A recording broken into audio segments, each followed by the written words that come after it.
día de hoy, hermanos, vamos a continuar una serie que ya la próxima semana terminamos porque solamente son 5 temas y hoy es el cuarto. La serie le hemos titulado las 5 solas de la Reforma y hemos estado hablando de eso ya por 4 domingos contando este día. Por favor, vaya conmigo a primera epístola de Timoteo, del apóstol Pablo en este caso, ¿no? Del apóstol Pablo a Timoteo. En el capítulo 2, verso 5, vamos a leer un pasaje que va a ser nuestro texto base para hablar la palabra el día de hoy. Es nuestra costumbre en la congregación leer puestos en pie, así que si es tan amable, regáleme un minutito. Primera de Timoteo 2:5.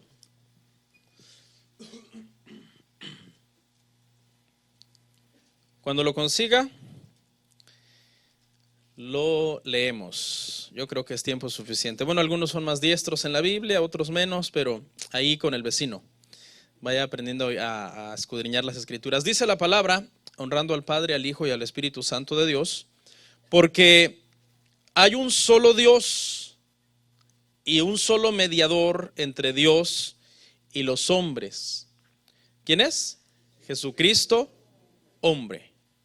Porque hay un solo Dios y un solo mediador entre Dios y los hombres, Jesucristo, hombre. Vamos a orar. Padre nuestro que estás en los cielos, te damos gracias. Es un privilegio hermoso, Padre, el que nos das de poder estar hoy aquí en tu casa, Señor. Gracias por cada persona, cada familia que se dio cita a este lugar, Señor, y que traen esa hambre de tu palabra, de aprender, de escudriñar y de que esta palabra, Señor, se haga vida en nosotros, porque es más que un libro o un mero libro de conocimiento, sino que son palabras que contienen vida, Señor. Contienen tu vida. En el nombre de Jesús, amén. ¿Pueden sentarse? El título del tema para hoy, hermanos, se titula Solus Christus y suena extraño porque es latín. Y es en latín que se le puso nombre a todas estas 5 solas de la Reforma protestante, porque en la época de la Reforma este era el lenguaje más comúnmente usado para cuestiones de correspondencia, para cuestiones de escritura. Así que cuando alguien escribía una carta o escribía un tratado o lo que fuera, generalmente este era el idioma que se usaba. Entonces por eso nosotros, para honrar esa verdad, usamos las mismas palabras en latín que fueron las palabras originales, pero sabemos que esto traducido al español es solo en Cristo, ¿ok? Solo en Cristo. Y lo que encierra esta expresión es que solo en Cristo hay salvación. Eso es lo que esta expresión encierra. Ya estuvimos hablando sola escritura. O sea, no hay ninguna tradición humana que salve, solamente apegarnos a lo que está escrito en la Biblia. Ya estuvimos hablando, hermanos, sola gratia. Pero fíjese, sola escritura nos habla de que había que reformar esta situación, porque en Roma se había corrompido la iglesia y Roma enseñaba no solo escritura, sino también tradición. Y Roma decía, sí, la Biblia es importante, pero es un libro difícil que no todos estamos capacitados a leer, así que solamente lo van a leer los clérigos, los estudiados, los teólogos. Y lo que sí le daba Roma al pueblo era la tradición. O sea, le prohibía en sí, entre comillas, la Biblia, pero le daba tradición. No, es que el Papa fulano en el siglo V dijo esto. O el Papa Sutano introdujo la adoración a los santos, así es que debemos de respetarlo porque lo dijo el Papa y el Papa saben que es el vicario de Cristo. O sea, Roma le daba a la gente tradición y les privaba del conocimiento de la escritura. Los reformadores dijeron no, se acabó, sola escritura, no más tradición. Si no es bíblico lo desechamos y si es bíblico lo abrazamos y lo creemos. Sola gratia fue porque la iglesia estaba enseñando que la salvación no era solamente a través de la gracia, sino que también las personas podían de alguna forma lograr su salvación.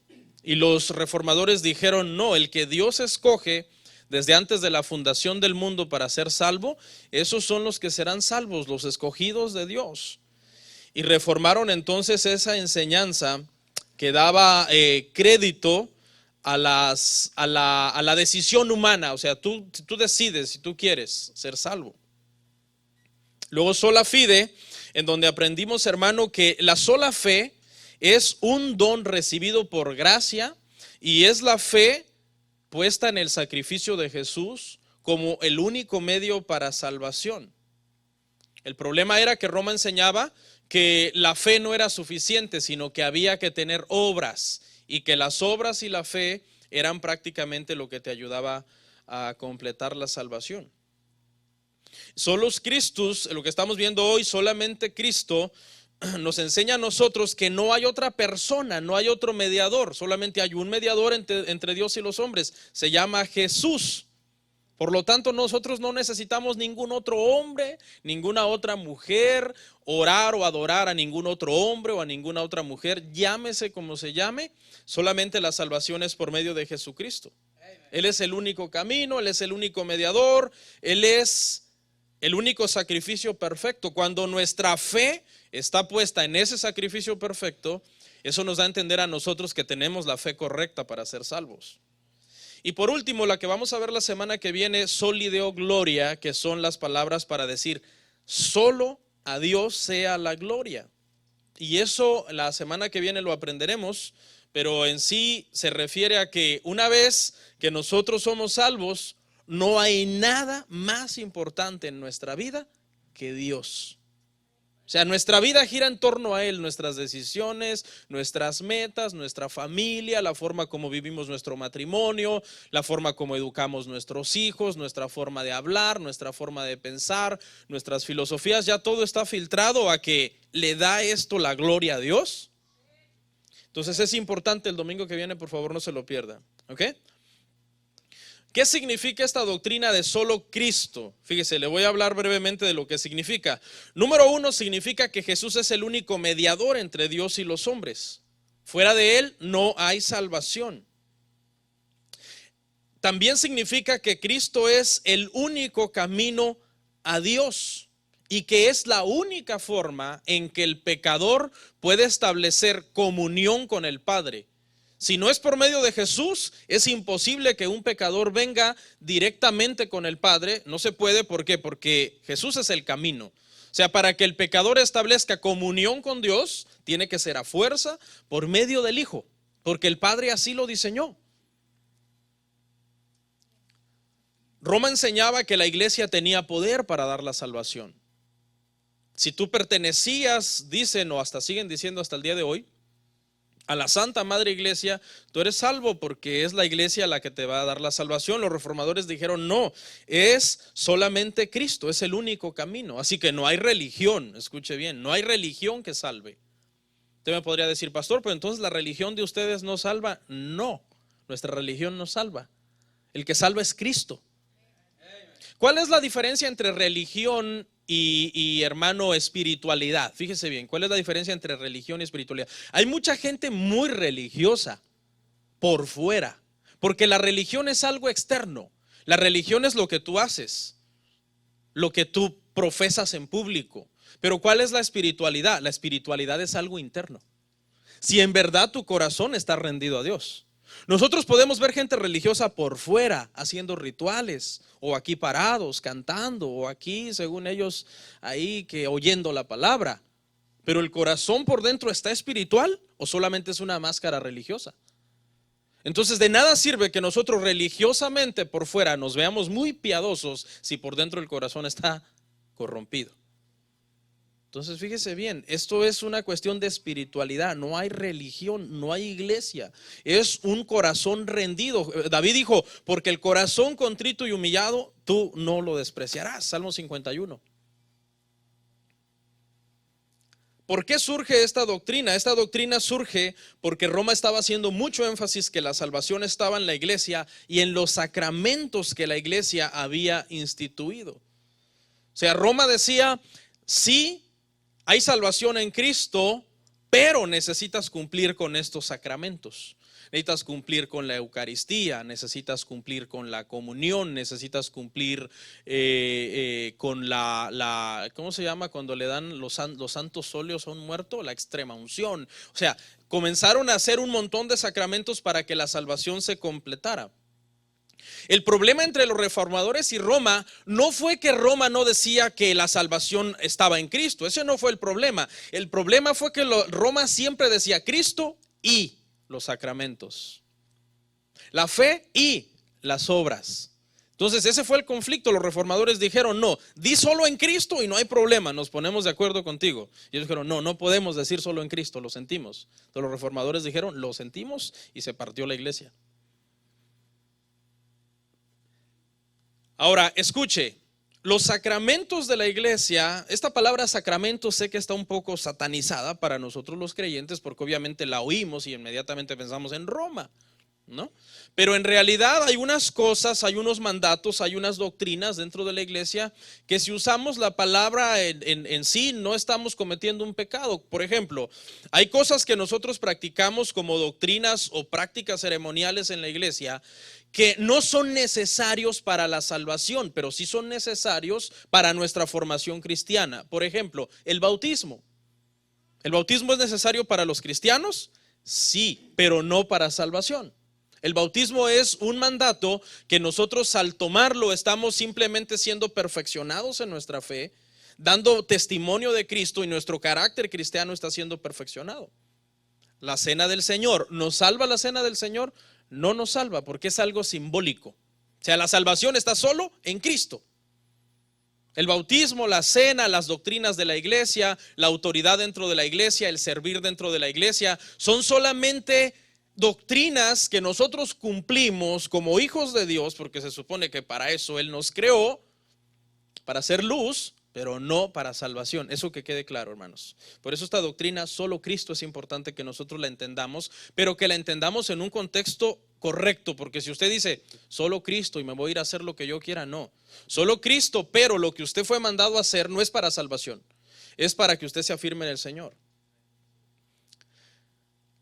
La doctrina romana, que enseñaba que en los sacramentos había perfección de las personas, introdujo muchas doctrinas erróneas. Por ejemplo, la doctrina del purgatorio. Los romanos no van al infierno. Un católico romano no va al infierno. No importa cómo viva su vida, no importa, él puede hacer de su vida, como se dice coloquialmente, un papalote. Él no va a ir al infierno, porque hay una doctrina. Entiéndame en qué contexto lo estoy diciendo sarcástico, ¿ok? ¿Sí? Porque ellos dicen: no, no importa en qué pecados tú mueras, vas al purgatorio y te sacamos con veladoras, con rosarios, te vamos a sacar de ahí.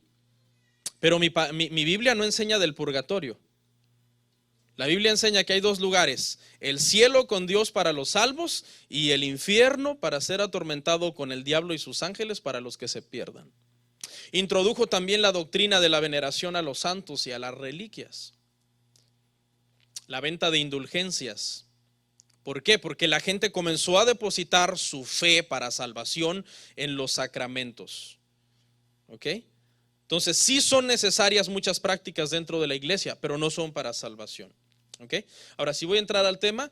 Quiero hablarle, hermano, de dos cosas importantes en Cristo, que es necesario que estas doctrinas las entendamos, para que sepamos por qué la salvación solo está en Él. ¿Ok? Vamos a usar el Evangelio de Juan para ver una situación de Jesús. Por ejemplo, primero vamos a hablar de los 7 milagros que Jesús hizo en Juan para probar su deidad. Y por último vamos a ver los 7 yo soy que Jesús dijo en Juan para decir que Él era igual que el Padre, igual que Dios. Hay 4 evangelios en la Biblia. Los evangelios fueron colocados ahí estratégicamente por Dios, porque número 1, 4 evangelios nos dan toda la perspectiva del asunto de la vida ministerial de Jesús con mayor detalle que uno solo. En segundo lugar, era necesario que hubiera 4 evangelios, porque en aquel entonces el Espíritu Santo lo que quería hacer era alcanzar a diferentes pueblos. Por ejemplo, Mateo fue dirigido a los judíos, y Mateo nos presenta a Jesús como el que cumple la ley, como el rey de los judíos, como el nuevo intérprete de la ley, como el único perfecto. Y se lo presenta a los judíos porque ellos son los que lo rechazaron. Marcos presenta el evangelio a los romanos, que son el imperio en turno, y lo presenta como el siervo de Dios. Se lo presenta como el siervo de Dios porque los romanos sabían lo que era un esclavo. Ellos estaban acostumbrados a estar en el poder y tener esclavos. Entonces Marcos se lo presenta como el siervo de Dios, el que vino a humillarse y a obedecer a su Padre, a hacer la voluntad del Padre. No hay genealogía. En Mateo tenemos genealogía hasta Abraham, porque precisamente los judíos decían somos hijos de Abraham. Entonces Mateo le presenta como viene de Abraham, para que ustedes lo acepten. Marcos no tiene genealogía porque a los romanos no les interesa la genealogía de un esclavo. ¿Okay? Luego tenemos Lucas, que está dirigido a los griegos y presenta a Jesús como un hombre bondadoso, como un hombre generoso que ayuda a las mujeres, que sana a los enfermos. Lucas era el más adecuado para escribirle a los griegos, porque los griegos eran los intelectuales de la época y Lucas era un médico, de los más intelectuales que ha existido. Así que él viene y les habla a su nivel a los griegos y les escribe este evangelio para los griegos. Pero luego viene, desde mi punto de vista, el evangelio más sublime de los cuatro, no el más inspirado, sino el que de alguna forma para nosotros, porque estamos en tiempo de la gracia, es el primero que leemos. Cuando alguien se convierte, lea Juan. ¿Por qué? Porque Juan está dirigido a la iglesia. Presenta a Jesús como Dios. Por cierto, se me olvidó mencionarles, en Lucas la genealogía de Jesús no va hasta Abraham, sino que va hasta Adán. Porque los griegos eran descendientes no de Abraham, pero sí de Adán, porque de Adán descendemos todos los hombres. Pero fíjese, la genealogía en Juan es maravillosa, porque la genealogía en Juan se va hasta la eternidad. Y dice, en el principio era el verbo era con Dios y el verbo era Dios. Se presenta a Jesús como Dios, como eterno, como un ser no creado, sino como un ser autoexistente que tiene las mismas cualidades que el Padre y es igual que el Padre. Y Juan escoge 7 milagros o 7 señales que Jesús hace y él escribe acerca de estas señales, pero cada una tiene un propósito específico. Vamos a ver la primera, y es cuando Jesús convierte el agua en vino, Juan 2, 9 al 10. Yo solamente voy a leer unos versos de cada señal, pero usted puede leer todo el pasaje completo, ¿ok? En casa, dice Juan 2, 9 al 10, dice, cuando el maestresala probó el agua hecha vino, sin saber él de dónde era, aunque lo sabían los sirvientes que habían sacado el agua, llamó al esposo y le dijo, todo hombre sirve primero el buen vino, y cuando ya han bebido mucho, entonces el inferior, mas tú has reservado el buen vino hasta ahora. Este milagro, cuando se compara con los primeros milagros que Jesús hizo en los otros evangelios, no pareciera un milagro tan impactante, porque en los otros evangelios Jesús comienza su ministerio echando fuera un demonio. Y Jesús comienza su ministerio haciendo un milagro portentoso, sanando a un enfermo, haciendo un milagro creativo. Pero aquí Jesús comienza con una señal, que al parecer uno dice, bueno, ¿y qué tan importante es que Jesús convierta el agua en vino? Usted sabe el contexto de la historia. Jesús es invitado con sus discípulos a una boda. Él llega ahí y al parecer no calcularon bien la cantidad de invitados, o alguien tomó mucho porque no falta un comelonda en la fiesta. Y se les acabó el vino antes de tiempo y estaban abochornados y buscaron auxilio. Ahí estaba Jesús en la boda. Y la madre de Jesús, María, intercede y dice, bueno, ayúdalos. Y vea lo que hizo Jesús. Jesús, hermano, cuando usted lee los demás versos, aquí no está, Jesús lo que hace es que manda a llenar unas tinajas de piedra que estaban allí, de agua, y él convierte esta agua en vino. Hay un fenómeno ahí inexplicable. O sea, nuestra humanidad no puede comprender cómo una sustancia puede cambiar en su composición atómica H2O para que ahora contenga otros elementos que lo convierten en vino. Eso nadie lo puede hacer. ¿Solamente quién? Solo Dios puede hacer algo así. Ahora fíjese que aquí, hermano, hay algo bien importante, porque esas 6 tinajas simbólicamente representan todos los lavatorios y todos los rituales de la ley, que incluían estarse lavando las manos, estarse purificando y estar constantemente limpiándose por fuera. Y Jesús lo que hace con esos rituales es de que Jesús viene y ahora los convierte esa agua que se usaba para lavatorios externos en vino, que representa en la Biblia gozo y alegría, y también representa un nuevo pacto. Por eso cuando Jesús instituye la cena del Señor dice, este es mi sangre, sangre de un nuevo pacto. Entonces, aunque pareciera que el milagro no es tan importante, simbólicamente este milagro tiene un peso importantísimo, porque nos está presentando a Jesús como el dador de un nuevo pacto, de un pacto superior. Este vino no era cualquier vino, era un vino que este maestresala nunca en su vida había probado. Él era un catador de vinos, un experto en vinos. Se acostumbraba en las bodas que primero se servía, ¿qué cosa dice? El buen vino.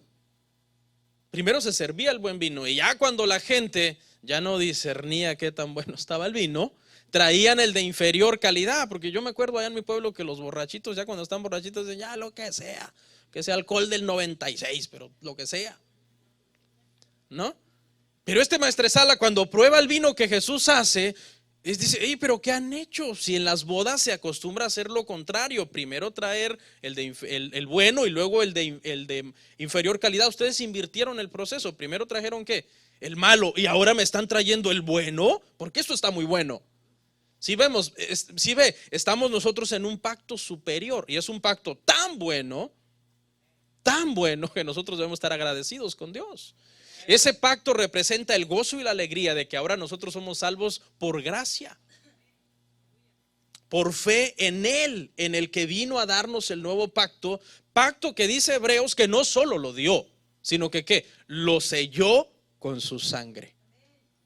Porque para que el pacto antiguo deje de tener el peso que tenía, y con esto no estoy diciendo que no leamos el Antiguo Testamento, no se equivoque.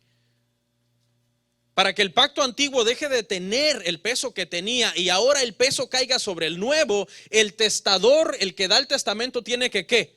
Morirse.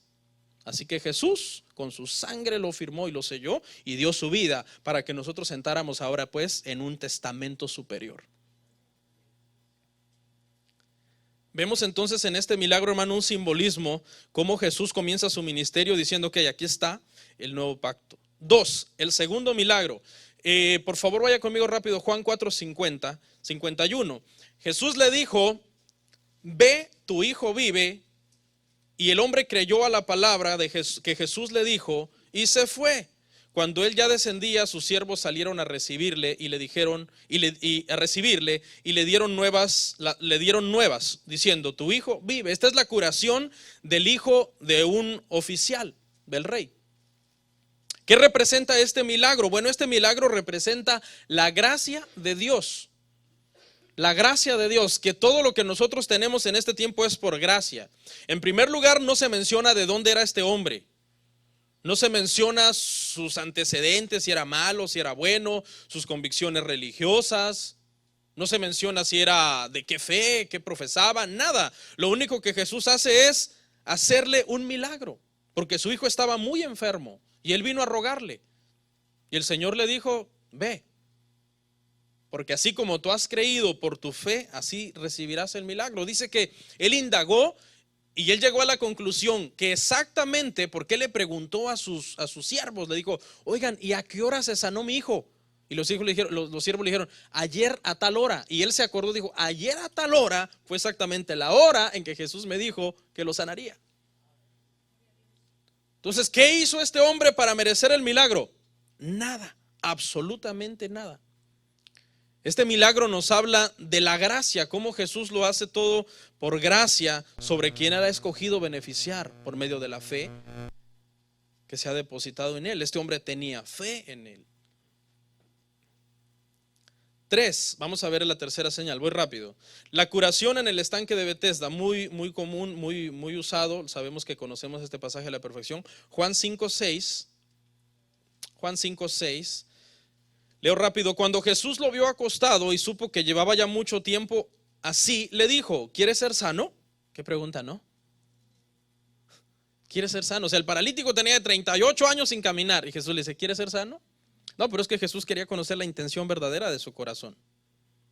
Señor, le respondió el enfermo, no tengo quien me meta en el estanque cuando se agita el agua, y entre tanto que yo voy, otro desciende antes que yo. Jesús le dijo, levántate, toma tu lecho y anda.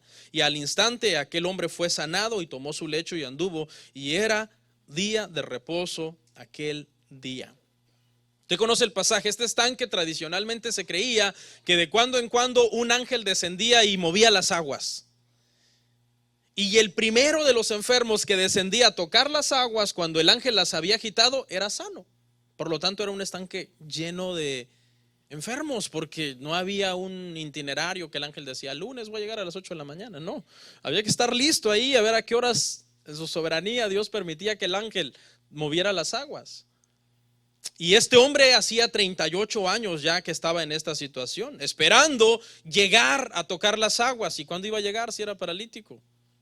El ciego, aunque sea, se aventaba, aunque le fuera a pegar a un muro, pues podía moverse. Y el sordo, pues yo creo que le decía a sus amigos, me pullan ahí cuando muevan las aguas, porque yo ni oigo la bulla. Y este paralítico ahí en su lecho no podía hacer nada. Y aquí hay una enseñanza tremenda. Fíjese que cada vez que usted vea en los evangelios que el autor hace énfasis en que Jesús lo hizo y era día de reposo, allá hay un misterio. Siempre que hace Jesús un milagro y el autor no omite ese detalle, o sea, ¿por qué tiene que hacer énfasis? Y era día de reposo, y lo hizo un día de reposo, y Jesús era especialista en hacer este tipo de cosas en día de reposo, y era porque el mensaje que estaba dándoles a todos estos fariseos legalistas de esa época era que ellos habían llenado la ley de un montón de preceptos y de tradiciones de ellos de hombre. Y habían llegado a idolatrar el día de reposo. Entonces Jesús lo que les está diciendo con estos es que lo que este hombre no pudo recibir en 38 años en la ley, Jesús lo vino a hacer en 5 minutos en la gracia. Porque Jesús le dijo, levántate, toma tu lecho y vete a tu casa. Y el milagro se efectuó inmediatamente en la vida de este hombre. Como que la ley, como que él tenía la posibilidad en la ley de ser sanado. Y estaba como ahí el estanque cerca, y él veía el estanque y lo veía, pero no podía llegar a él. En su condición de paralítico le era imposible llegar. Entonces Jesús lo que viene es a completar eso que estaba incompleto. O sea, en la ley siempre la salvación de una persona estaba incompleta, porque no dependía solamente de aventarse en el estanque, sino de tener un corazón que tuviera una fe correcta en Dios. Jesús no nos deja al borde de la salvación. Jesús viene y nos da la salvación completa. Este paralítico necesitaba a alguien que lo ayudara. No podía solo acceder a ese estanque. Así están todos los que están bajo la ley, bajo el yugo de la ley. Necesitan a alguien que los ayude.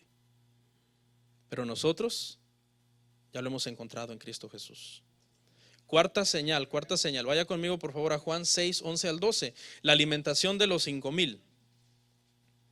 Juan 6, 11 y 12. Dice, y tomó Jesús aquellos panes y habiendo dado gracias los repartió entre los discípulos y los discípulos entre los que estaban recostados. Asimismo de los peces cuanto querían. Y cuando se hubieron saciado dijo a sus discípulos, recoged los pedazos que sobraron para que no se pierda nada. Allí había multitud de gente. Andrés le dice a Jesús, aquí hay un muchacho, tiene 5 panes de cebada, 2 pececillos, pero eso no alcanza para nada, Señor. Y lo que hace Jesús aquí es venir a demostrar que Él es el proveedor de todas nuestras necesidades. Que el mismo poder que el Padre tenía para proveer sobre Israel y proteger a Israel desde que llamó a Abraham, era el mismo poder que Cristo tiene para proteger a los suyos, a los que lo siguen a Él. ¿Sí ve? Nosotros somos seguidores de Cristo, amamos a Cristo, sabemos que la salvación está en Él, por lo tanto Él tiene cuidado de nosotros. Multiplicó en forma milagrosa, imagínese alimentar 5,000 hombres, dice sin contar mujeres y niños, o sea que ahí había que como unos 20,000 más o menos, si cada matrimonio tenía 2 hijos. Había muchísima gente y dice que sobró los panes y los peces sobraron, hasta recogieron canastas de lo que había sobrado. Vemos a Cristo aquí como un Dios que tiene un poder ilimitado para proteger y proveer lo suficiente para los suyos. 5. Vamos a ver el milagro cuando Jesús camina sobre el agua. Juan 6, 19. Dice, cuando habían remado como 25 o 30 estadios, vieron a Jesús que andaba sobre el mar y se acercaba a la barca y tuvieron miedo. Los discípulos dice que ya habían remado una distancia. ¿Cuántos estadios menciona ahí? 25, 30 estadios, como unos 4 o 6 kilómetros aproximadamente. Ese es el rango de distancia que habían remado estos discípulos. Sin embargo, Jesús los alcanzó caminando sobre las aguas, desafiando todas las leyes de la física, porque no se supone que el agua debía de sostener la materia, la composición física de él. Pero como Jesús está sobre las leyes de la naturaleza, sobre las leyes humanas, nos demuestra aquí entonces que para él no hay nada imposible y que todas las leyes creadas se sujetan a él. Todas las leyes creadas se sujetan a él. 6. Vamos a ver cuando Jesús sana a un ciego de nacimiento. Juan 9:24. Juan 9:24, vamos a leer el 24-25. Dice: entonces volvieron a llamar al hombre que había sido ciego. Este era un ciego de nacimiento. Y le dijeron: da gloria a Dios. Nosotros sabemos que ese hombre es pecador. Fíjense cómo odiaban a Jesús los fariseos. Entonces dice: sabemos que él es pecador. Él respondió y dijo: si es pecador no lo sé. Una cosa sé, que habiendo yo sido ciego, ahora veo. ¿Ve cómo eran de mentirosos los fariseos? Eran bien mentirosos. Sabemos que es pecador. No es cierto. Cuando lo llevaron a Poncio Pilato dijo: yo no hallo ningún mal en él. ¿Se acuerda? No, yo no hallo ningún mal en él. Llévenselo a Herodes. Y allá llevan a Jesús, pobre Jesús, ¿verdad? Ahí en lo que era su juicio, que Dios ya había establecido que así va a ser su juicio injusto, etcétera. Y allá lo llevan con Herodes. Y Herodes lo recibe y dice: para mí este hombre no ha hecho nada malo. Llévenselo a Pilato. Allá lo llevan otra vez con Pilato. Y los fariseos dicen que ellos sabían que era pecador. Y Pilato dice: yo ningún mal hallo en él. Yo acostumbro a soltarles un preso cada vez que es la Pascua, así que aquí está este asesino, este malhechor que era Barrabás, y este Jesús a quien ustedes acusan de haber hecho cosas que va contra su ley, cosa que era mentira. Y ellos dicen: danos a Barrabás. ¿Se acuerda? Pero más gente sigue dando testimonio que él no era pecador, porque el malhechor en la cruz dice: nosotros merecemos esto, mas este hombre ningún mal ha hecho. Y por último, cuando es crucificado, el centurión romano ahí a la par de la cruz dice: este verdaderamente era el Hijo de Dios. ¿Y de dónde inventaron estos fariseos, hermano, que Jesús era? Nosotros lo sabemos, que es un pecador, porque tenían un odio, un resentimiento contra Jesús. Fíjese lo que significa este milagro, hermano. Vemos aquí a un hombre ciego, literalmente, que tenía más discernimiento que los fariseos. Porque él discierne y él dice: yo no sé, pero yo sé que ahora veo. Y más adelante, cuando usted sigue leyendo el pasaje, dice que más adelante este hombre es expulsado por los fariseos. O sea, te vamos a expulsar de nuestra sinagoga y de nuestra religión si tú crees en Jesús. Y cuando Jesús lo encuentra, dice que este hombre adora a Jesús. ¿Por qué Jesús se deja adorar? Porque Jesús es Dios. Y la lección aquí, hermano, es que aún para el más miserable de todos los hombres, que esté allá perdido en el mundo y ciego, porque así estábamos nosotros, estábamos ciegos, Jesús viene, mete su mano y nos salva, y nos rescata y nos ayuda.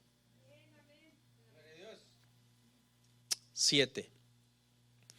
Juan 11:43. Vamos a hablar un poco acerca de la resurrección de Lázaro. Dice: y habiendo dicho esto, clamó a gran voz: Lázaro, ven fuera.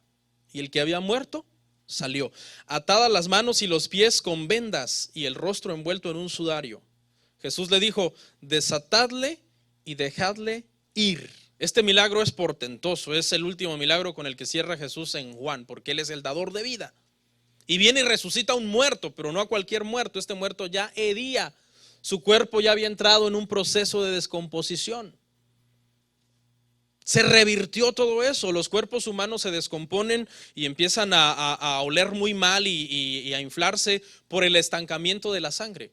Cuando estamos vivos, la sangre está circulando, está viva. Cuando morimos, la sangre deja de circular y se estanca. Y después de eso viene en 24 horas la rigidez cadavérica y el muerto empieza abrir los ojos y hacer lo que quiere involuntariamente ya, porque su cuerpo empieza a entrar en un estado de rigidez. ¿Y qué hizo Jesús? Jesús lo resucitó. Esto habla de que no importa qué tan muertos nosotros estábamos en el pecado, porque hay gente que allá afuera tuvo prácticas quizás terribles, que puede decir, no, pero es que para mí no hay esperanza. Aquel Cristo lo salvó porque todavía moralmente no es tan malo y Jesús tuvo misericordia de él, pero para mí no.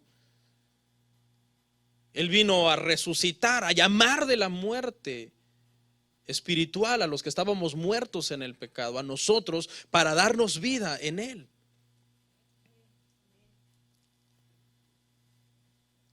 Ahora fíjese lo que dijo Juan acerca de todas estas señales. ¿Qué significan estas señales? Juan 20, verso 30.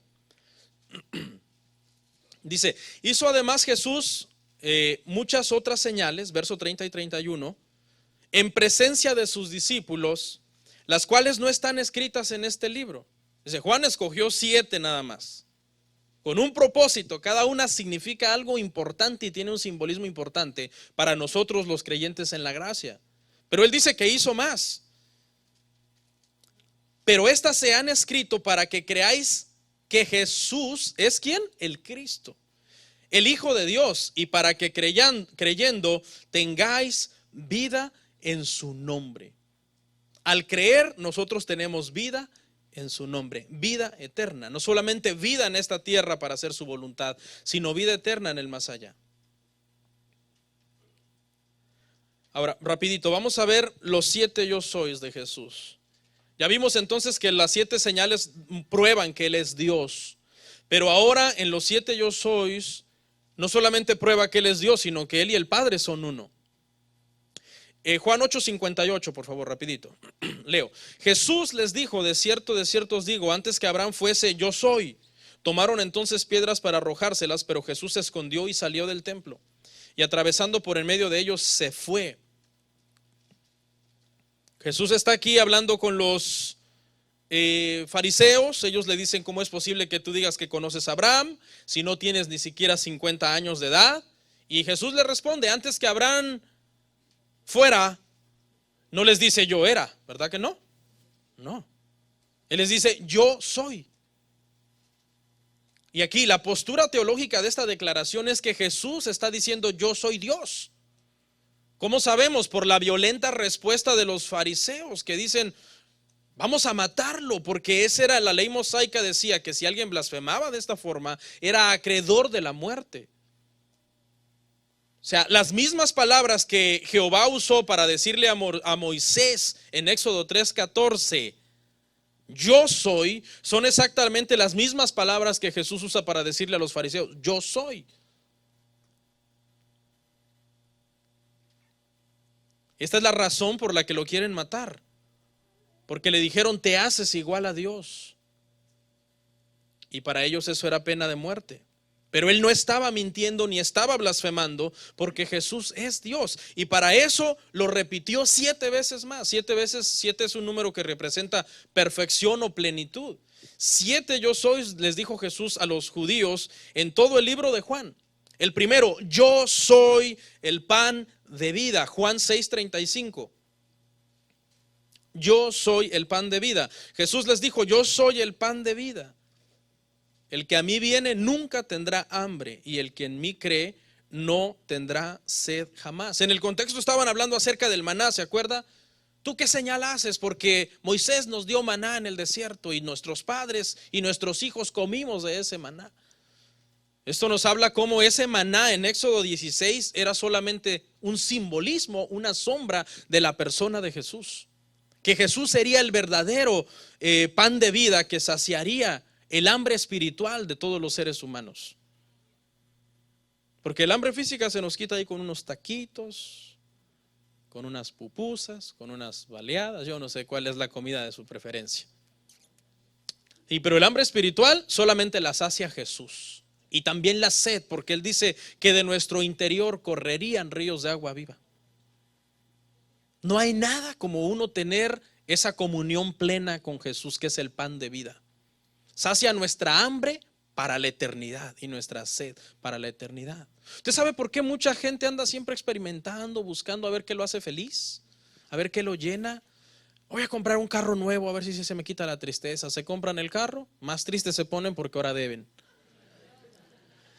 Ay, ¿qué hago? ¿Qué hago para llenar este vacío? No, pues me voy a hacer un borracho, voy a tomar siempre para olvidar las penas y para que me sienta bien, porque ya alegre, como dicen, no, al punto alegre, ya se me olvida todo, se me olvida que ganó Trump, ¿no? ¿Y qué? ¿Y la cruda? Ay, me siento un gusano, un miserable. Y la gente experimenta, ya me aburrió esta vieja, esta esposa, voy a buscar otra más joven, más bonita, al cabo y al fin que con dinero se puede hacer de todo. Y hay gente que tiene esa posibilidad, dice, pues si no aquí en otro estado o en mi país, al cabo que allá yo llego y les digo que soy gringo y ya estuvo, ¿no? ¿Y qué? ¿Y ya se quitó, se llenó, se completó? No, sigue sintiendo vacío, después destruye su matrimonio, destruye sus hijos, destruye su vida, acaba siendo un adicto, acaba destruido y dice, ¿y qué? ¿Y logré sentirme feliz con todo esto? No. Más vacío, más deprimido. Por eso mire, la palabra dice, separados de Él, nada podemos hacer. Usted lo que tiene que hacer como cristiano es afirmarse en Cristo, en lugar de estar titubeando ahí, ¿será? ¿No será? No, afírmese en Él, porque en Él está la vida, Él es el pan de vida. 2, yo soy la luz del mundo, Juan 8:12. Dice, otra vez Jesús les habló diciendo, yo soy la luz del mundo, el que me sigue no andará en tinieblas, sino que tendrá la luz de la vida. Literalmente este milagro, yo soy de Jesús aquí significa que Él nos vino a quitar la ceguera espiritual. El ser luz significa que ahora nosotros andamos con el discernimiento de lo que es correcto, de lo que a Dios agrada. Y por lo tanto nosotros vivimos nuestra vida para Él. Somos luz, ya no estamos más en las tinieblas. Las obras de las tinieblas que practicábamos antes, ahora para nosotros ya no tienen ninguna importancia. Ahora vivimos en una ley superior, la ley de la fe en el Hijo de Dios. Cualquiera que sea la pregunta espiritual para nuestra vida, Jesús es la respuesta. Eso es lo que significa que ahora somos luz, que Él es luz y nos vino también a decir para que nosotros fuéramos la luz del mundo, la sal de esta tierra. Si tu vida como creyente no gira en torno a estas verdades, que Él es la luz, vas a caminar en oscuridad, vas a caminar en tinieblas. 3, yo soy la puerta, Juan 10:9. Juan 10:9, hermanos, dice, yo soy la puerta, el que por mí entrare será salvo y entrará y saldrá y hallará pastos. La puerta, la entrada. ¿Okay? Sabemos que espiritualmente Jesús vino a imponer su reino en el corazón de cada creyente. El reino de Jesús ya está establecido en el corazón de cada creyente. Pero ¿cuál es la puerta para entrar a ese reino? Es Él. No hay otra forma. Por eso nosotros ya no vivimos por lo que pasa en las naciones. Lo que pasa en las naciones, lo que pasa en los gobiernos, lo que pasa en la sociedad, lo que pasa en el mundo. Ya no, porque nosotros ahora vivimos en un reino al cual entramos por esa puerta que se llama Jesucristo y lo vino a instituir en nuestro corazón. Y ahora ya nada de eso a nosotros nos mueve, sino que estamos firmes en Él, que nos dejó entrar a su presencia. Ahora recuerde que es una puerta angosta, pero las recompensas son eternas, hermano. Porque para entrar por esta puerta nosotros necesitamos entender esto, que es una puerta angosta, que el camino es estrecho, que no se trata de que tú hagas con tu vida lo que tú quieras, no. Se trata de que sometas tu carne, tu cuerpo a la voluntad de Dios. 4, yo soy el buen pastor, dijo Jesús, Juan 10:11. Juan 10:11, yo soy el buen pastor. Dice, yo soy el buen pastor su vida da por las ovejas. Él es el buen pastor. Ningún pastor en esta tierra le llegamos a Jesús, hermano, pero ni a los talones. Por muy moral que uno quiera ser, por muy justo, por muy recto, por muy buen predicador, por muy buen maestro, no, estamos a millones de años luz de Jesús, que Él es el que dio su vida por usted. Por eso es el buen pastor. Él es un buen pastor porque Él No solamente te pastorea, sino que Él da su vida por ti. ¿Sí ve la diferencia? Las ovejas necesitan pastores siempre, siempre. Todo mundo tiene ese entendimiento. En Israel tradicionalmente, si alguien tenía ovejas y su hijo no era pastor, tenían que contratar un pastor, porque las ovejas no se saben cuidar solas. A ti te está cuidando el mejor pastor del mundo, que es Jesús. Por eso lo primero que tienes que hacer ante una situación, doblar rodillas, pedirle a Él, depender de Él, estar en Él, porque Él es el que dio su vida por ti. Yo sinceramente me acuerdo que una vez, hermano, en unos bautismos estaba ahogando un hermano, y los hermanos se les metió la idea que yo era el que lo tenía que sacar, porque tergiversan la Biblia. No, es que buen pastor da su vida. No, ese es Jesús, hermanos. Sí, se estaba ahogando el hermano, y las hermanas bravas, pastor. No, hermana, espérese, ¿qué quiere? ¿Un velorio o dos velorios? Por uno. Sinceramente, ¿quién de ustedes aquí está dispuesto a dar su vida por un amigo? Quizás por un hijo.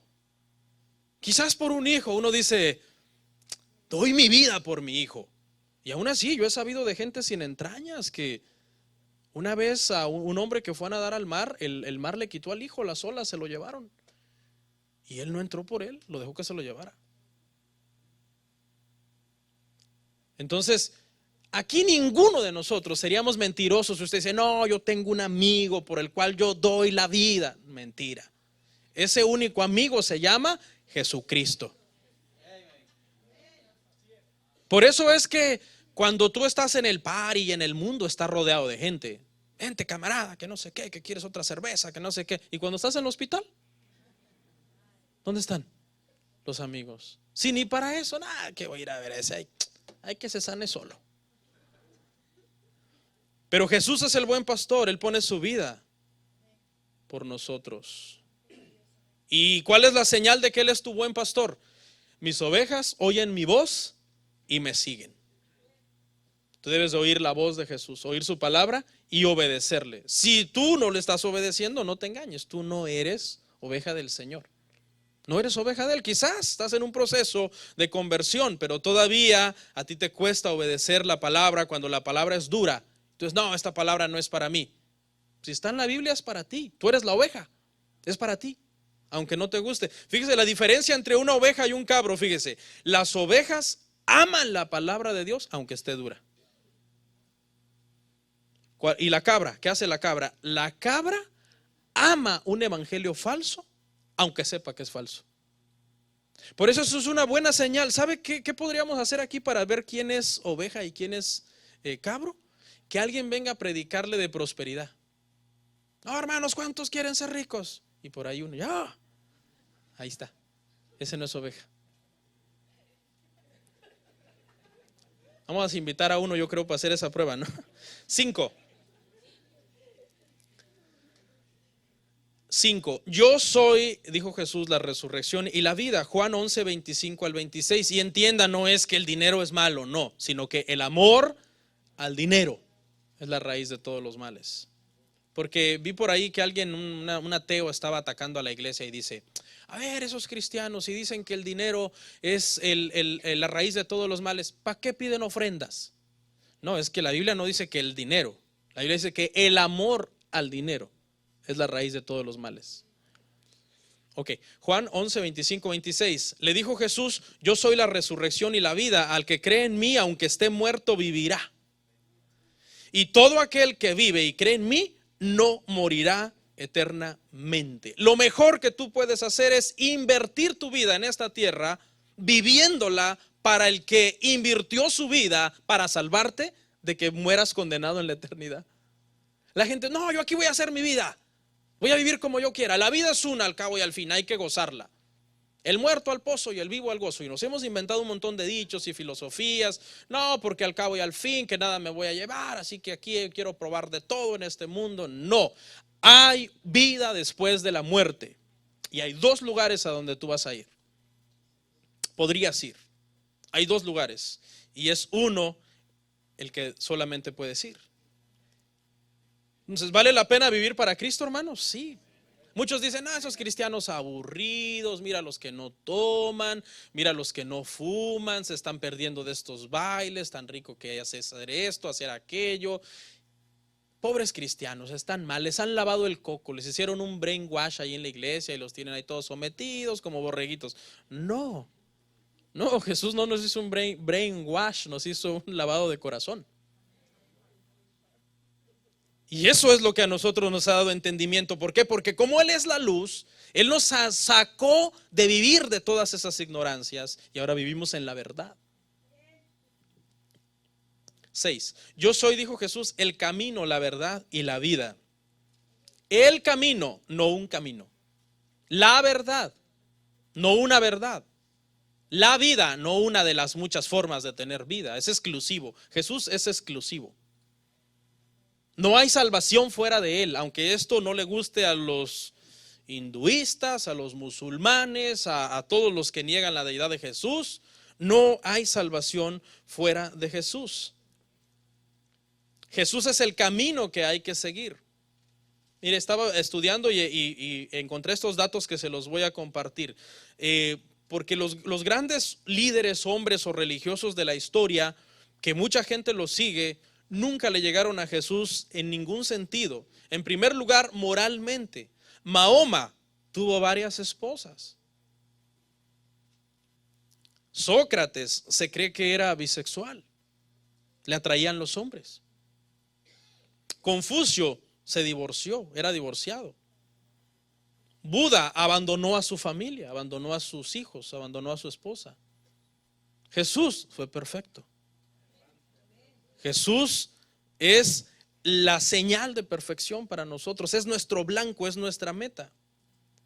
Jesús es la única verdad que hay que creer. Mire, también veía estos otros datos. Mire, Sócrates enseñó 40 años. Su periodo de enseñanza de filosofía, este era un filósofo griego, de los más grandes que ha habido, junto con Platón y Aristóteles. Su periodo de enseñanza duró 40 años.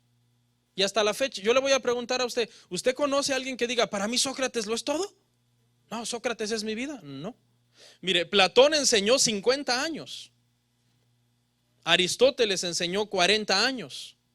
Jesús enseñó 3 años. Y en esos 3 años, Jesús se ha hecho de millones de seguidores a lo largo de la historia, donde literalmente los primeros discípulos de la iglesia dieron su vida por esas verdades que Él enseñó en esos 3 años.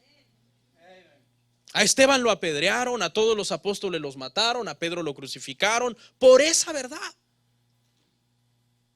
Si ve, esos filósofos no le llegan a Jesús en cuanto a enseñar la verdad en ningún sentido. Porque las palabras que Jesús nos vino a hablar son vida. Jesús es la única vida que nosotros tenemos que vivir. Todos estos filósofos que yo les confesé en un momento determinado confesaron que necesitaban a Dios. Aún Mahoma confesó, yo necesito a Dios. Jesús no, Jesús dijo, el que no cree en mí está condenado, mas el que cree en mí tiene vida eterna. Si ven, Jesús no está diciendo, yo necesito ser salvo. No, porque Él es Dios, Él es el autor y consumador de la salvación. A menos que crean en mí, en sus pecados morirán, dijo Él. Él es solo Jesús, solo en Él hay vida eterna. Último, yo soy la vid. Juan 15:5 dice, yo soy la vid, vosotros los pámpanos. Y el que permanece en mí y yo en él, este lleva mucho fruto, porque separados de mí nada podéis hacer. Si usted corta una ramita del árbol, ¿qué le pasa? Se muere.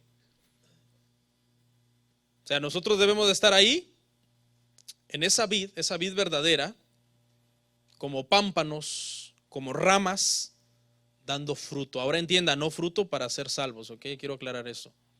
No. Somos salvos por gracia, pero damos frutos para dar testimonio que estamos en la vid verdadera y que somos sus hijos, que somos luz, que somos sal. Conclusión.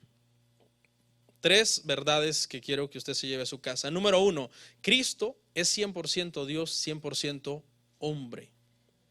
con las señales, con los yo soy, probó su deidad y probó su igualdad al Padre. Todos los atributos del Padre están sobre el Hijo: santidad, eternidad, omnipotencia, omnisciencia, omnipresencia, soberanía. Todos los atributos del Padre están sobre el Hijo. Cristo es el sacrificio sustituto perfecto. Por su obediencia perfecta al Padre, nos perfecciona a nosotros, aún con una obediencia imperfecta, porque es por gracia. Porque si el Padre estuviera esperando que nosotros fuéramos perfectos, no habría esperanza de salvación para nosotros. Y tercero, hermanos, la salvación es exclusiva de Cristo. ¿Cuál es el problema con que la salvación sea exclusiva de Cristo? Que estamos en una sociedad inclusiva, que dice, no, también aquel, no, también aquella religión, no, también aquel líder religioso. Todas las religiones llevan a Dios, cada quien busca a Dios a su manera. Eso es tu verdad. Mi verdad es otra, tú vives tu verdad, yo vivo la mía. No, Jesús es una verdad exclusiva. El problema es que estamos en una sociedad inclusiva. Usted tiene que ser exclusivo de Él y nadie más. Cristo es el alfa y la omega, es el principio y el fin, es el primero y el último. Fuera de Él no hay nada. Él es el creador de todo lo que existe y el que sostiene lo que existe. Porque sin Él todo entraría en un caos, en un desorden. Él sostiene con su poder todo lo que existe. Incline su rostro.